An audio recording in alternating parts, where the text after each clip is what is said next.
ఇప్పుడే వేసిన తిను ఆమ్లెట్. ఎవరికి? నువ్వు తిను. నీళ్ళు తెచ్చిన పెట్టినాడా కింద నీకు కూడా తెస్తా.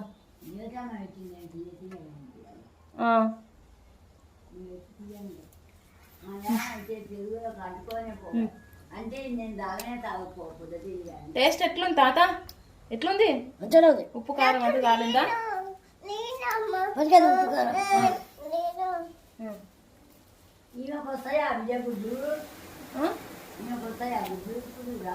రావు.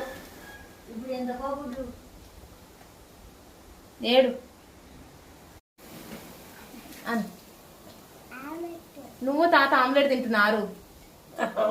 మీ ఇద్దరు తింటురా తాత ఆమ్లెట్? ఎవరు? నువ్వు మా బుజ్జా?